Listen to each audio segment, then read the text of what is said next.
Bismillahirrahmanirrahim. Assalamualaikum warahmatullahi wabarakatuh. Waalaikumsalam warahmatullahi wabarakatuh. Alhamdulillahirabbil alamin. Wassalatu wassalamu ala asrofil anbiya'i wal mursalin wa ala alihi wa sahbihi ajmain. Amma ba'du. Segala puji bagi Allah Subhanahu wa taala, karena atas berkat rahmat serta hidayahnya lah kita masih diberikan kesehatan sehingga dapat bergabung dalam acara pada malam hari ini.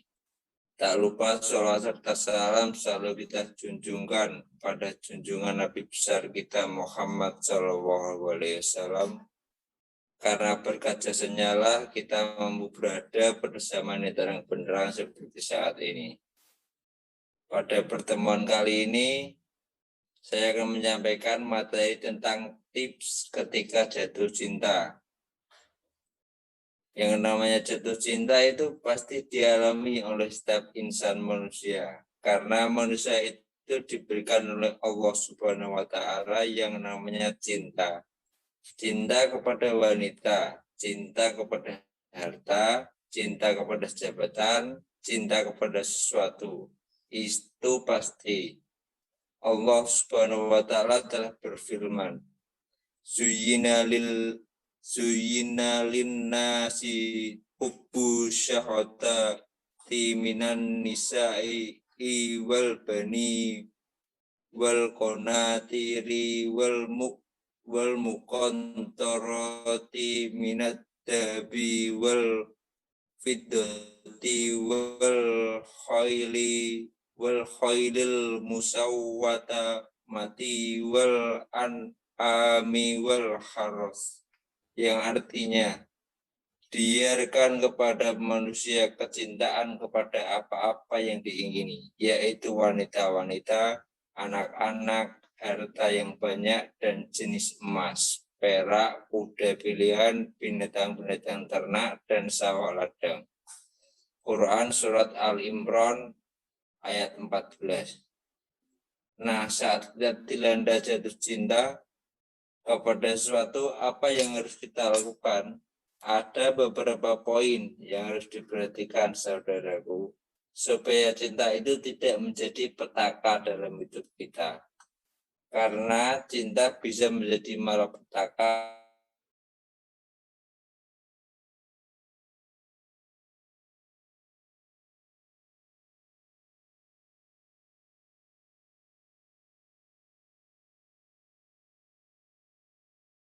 ya.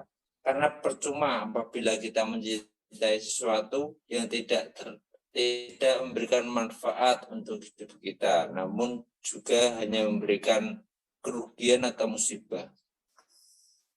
Karena seorang mukmin itu berusaha untuk meninggalkan perkara yang tidak ada manfaatnya, bahkan dalam hal cinta. Mencintai sesuatu yang tidak ada manfaatnya pun adalah perkara yang hendaknya kita berusaha untuk tinggalkan. Makanya Allah berfirman dalam surat Al-Mu'minun ayat 2 yang berbunyi, Qad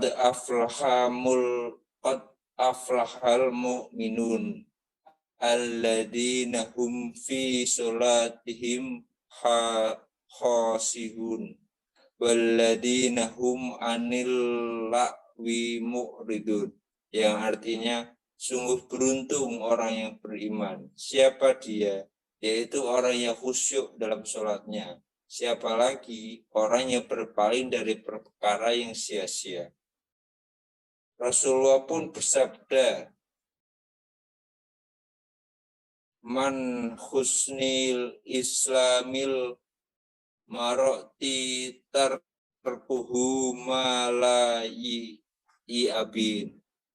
Di antara tanda kebaikan Islam, seorang dia tinggalkan perkara yang tidak ada manfaatnya. Quran, hadis riwayat Tirmizi dan Ibnu Majah. Yang kedua yaitu tautkan dengan ridha Allah. Kita harus berusaha untuk mengingat cinta dengan keridhaan Allah Subhanahu wa taala. Karena percuma cinta yang tidak diikat dengan keridhaan Allah Subhanahu wa taala itu merupakan cinta yang tidak ada manfaatnya. Al-Imam Ibnu Qayyim rahimahumullah dalam kitab beliau yang bagus sekali, beliau mengatakan bahwa ada 10 perkara tidak ada manfaatnya. Apa 10 perkara itu?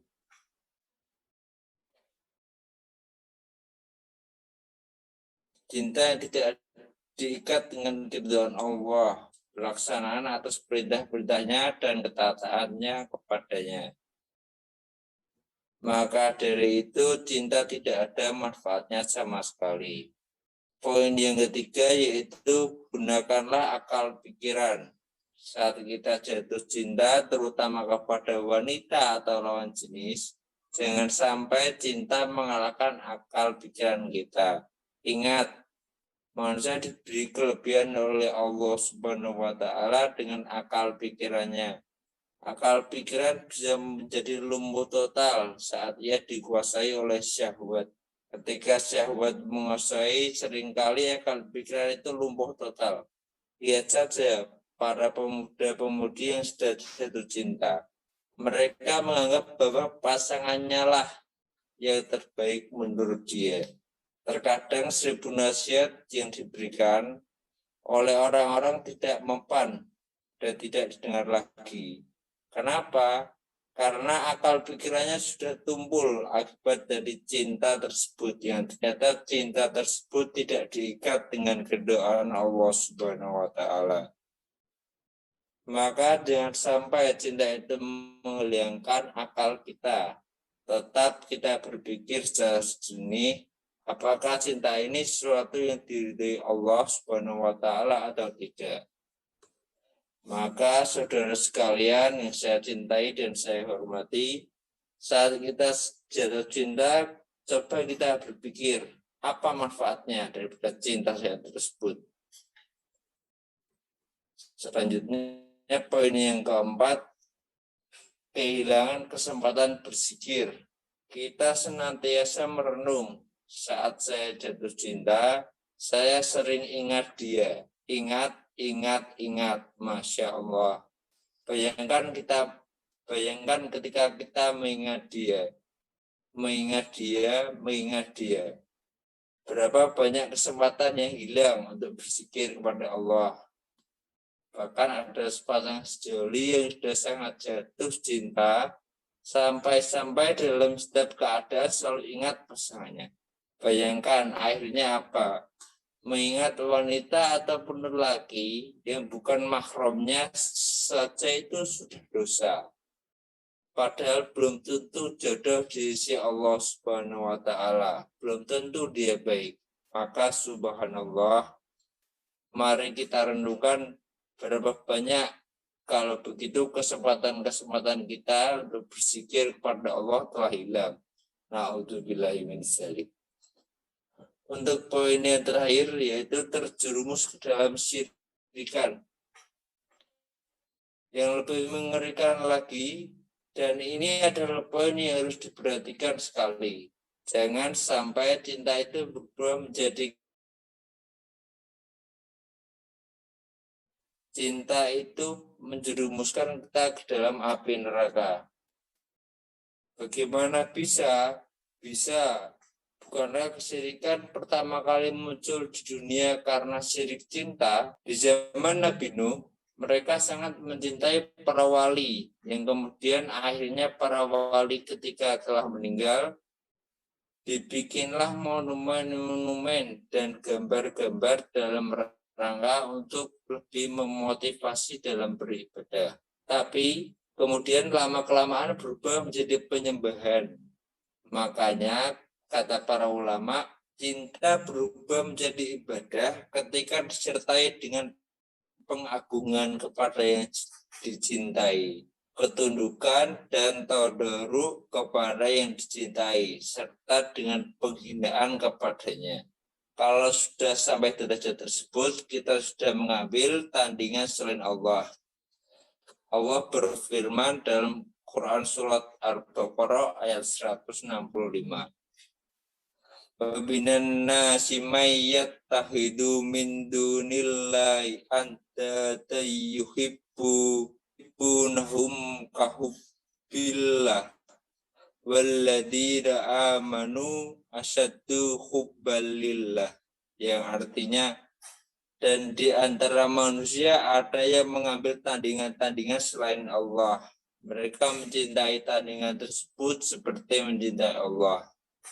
Subhanallah, ini cinta terlarang, bahkan terlaknat.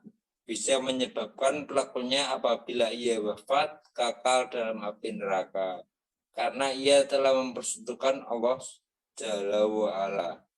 Musibah ketika cinta menyebabkan kita lebih mendahulukan yang kita cintai daripada perintah Allah dan Rasul-Nya. Musibah ketika kita lebih mencintai permainan, terdengar azan, tak berdudukan sama sekali. Kita lebih mencintai orang itu ketika meminta bantuan, selalu kita bantu, padahal kita bukan mahramnya. Kita tidak mempedulikan lagi larangan-larangan Allah Subhanahu wa Ta'ala.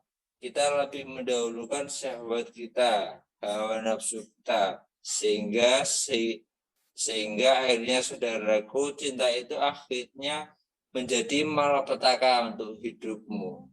Baik, karena pada pertemuan kali ini sifatnya santai namun tetap serius, jadi saya akan memberikan sesi tanya jawab.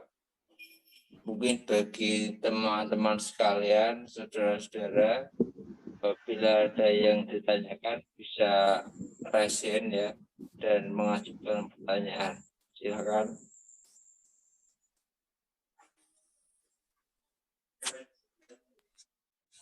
Assalamualaikum Gus. Ya, silakan Mas Johannes. Saya kan Johannes baru mualaf ya Pak ya. Itu saya dulu itu waktu masih Kristen itu pernah dengar lagu Pak. Apa tentang cintai aku karena Allah, itu maksudnya gimana ya Pak ya? Ya terima kasih Pak. Assalamualaikum warahmatullahi wabarakatuh. Bagaimana? Bisa diulang? Soalnya tadi putus-putus. Oh, itu Kak, apa yang waktu saya masih Kristen itu kan saya pernah dengar lagu gitu. Itu suaranya itu kayak cintai aku karena Allah, itu maksudnya gimana ya Pak?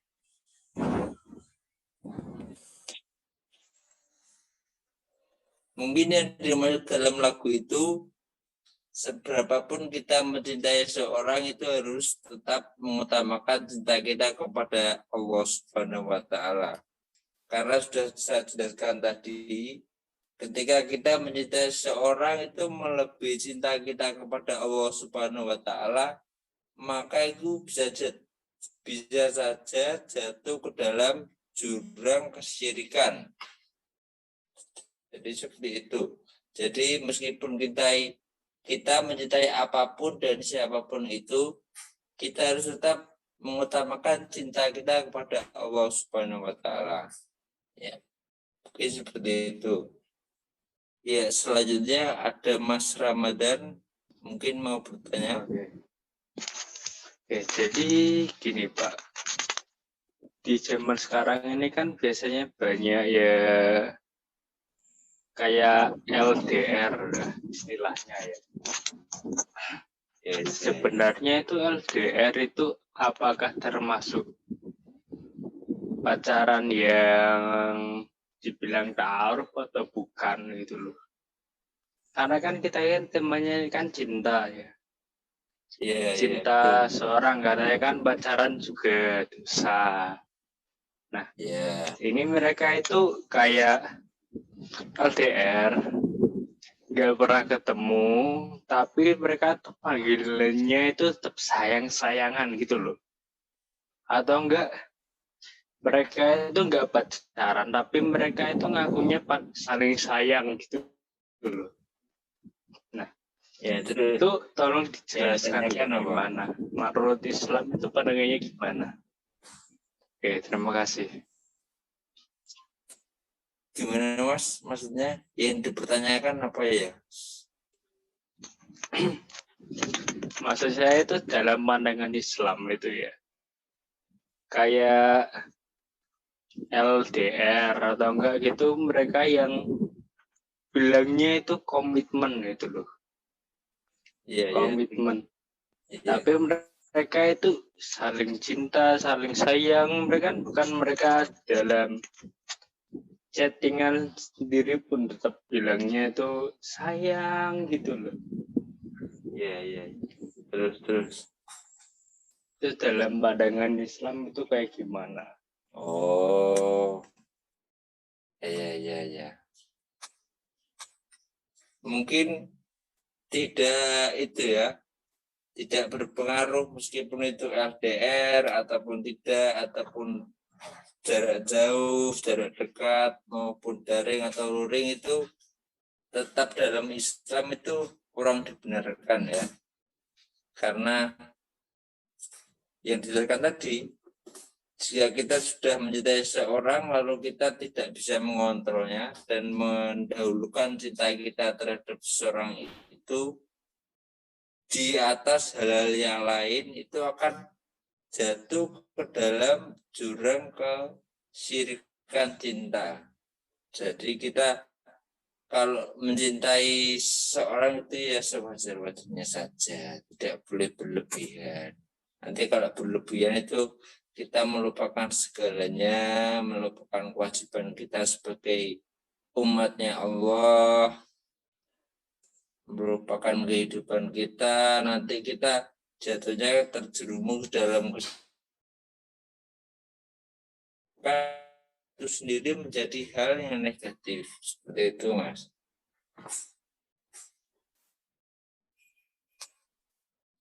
Oke, untuk selanjutnya mungkin Mbak Angelina ada yang ditanyakan.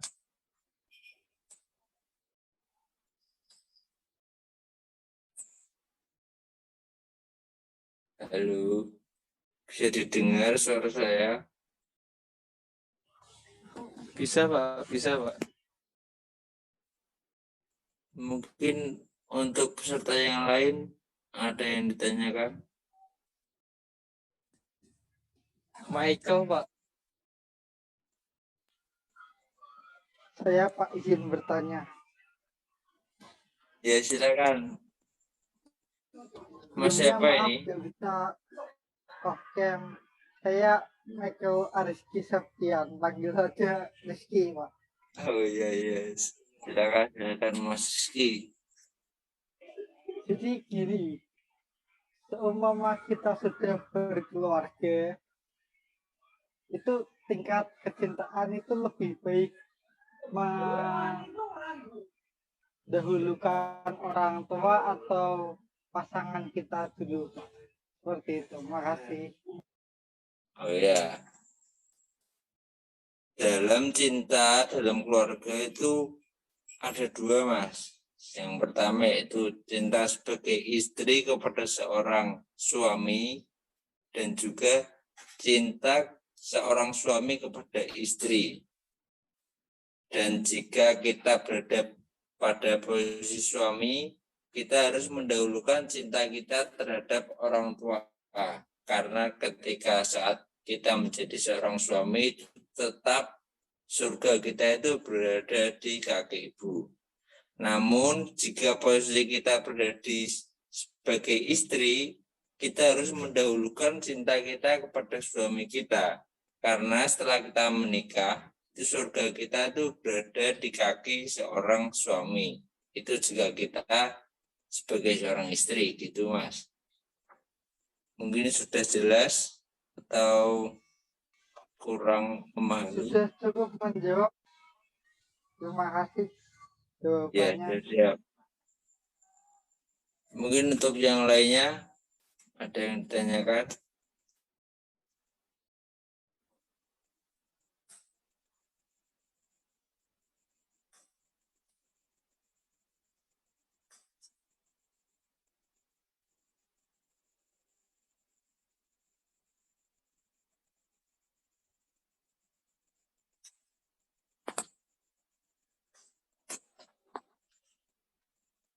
Jika cukup, mari kita tutup pertemuan kali ini karena saya juga di sini ada acara. Mari kita tutup dengan doa kafaratul majelis. Subhanakallahumma bihamdika asyhadu an la ilaha illa anta astaghfiruka wa atubu ilaik. Demikian dari saya. Assalamualaikum warahmatullahi wabarakatuh. Waalaikumsalam. Waalaikumsalam warahmatullahi Terima kasih. Makasih Gus. Makasih. Ayo. Satu, 1, 2, dua, 3. 3. Dulu. Lah apa sih? Tak kirim siji lagi siji, Ce. Ya. Wes ya. Lagi mencicipi.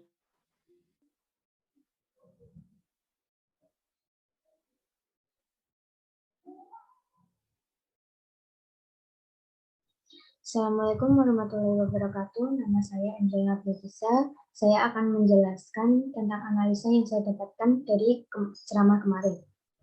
Yang namanya jatuh cinta itu pasti dialami oleh setiap manusia. Karena manusia itu diberikan oleh Allah Subhanahu wa taala yang namanya cinta. Cinta kepada wanita, cinta kepada harta, cinta kepada jabatan, cinta kepada sesuatu, dan yang lain-lain. Ada beberapa poin yang harus diperhatikan supaya cinta itu tidak menjadi malapetaka di kehidupan kita. Yang pertama, tanyakan apa manfaatnya.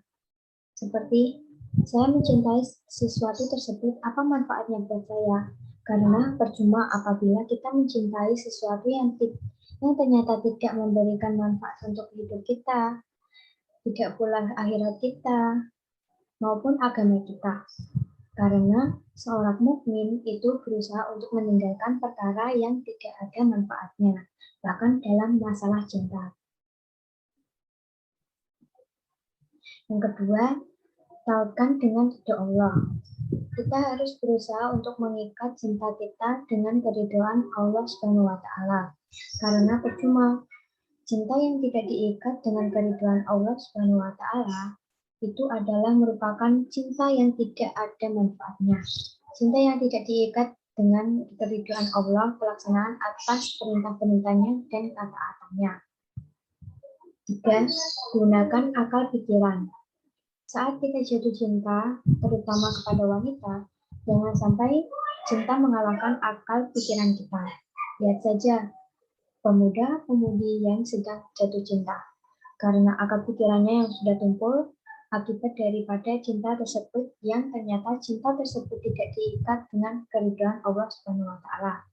Maka jangan sampai cinta itu menghilangkan akal kita. Kehilangan kesempatan berzikir. Kita senantiasa merenung saat saya jatuh cinta, saya sering ingat dia. Ingat. Bahkan ada sepasang sejoli yang sudah sangat jatuh cinta sampai-sampai dalam setiap keadaan selalu ingat pasangannya. Mengingat wanita ataupun laki-laki yang bukan mahram saja itu sudah dosa. Coba kita merenung berapa banyak kalau begitu kesempatan untuk berzikir kepada Allah telah hilang. 5. Terjerumus dalam kesyirikan. Yang lebih mengerikannya lagi, dan ini adalah poin yang harus diperhatikan sekali. Jangan sampai cinta itu berubah menjadi kesyirikan. Jangan sampai cinta itu menjerumuskan kita ke dalam api neraka. Bagaimana bisa?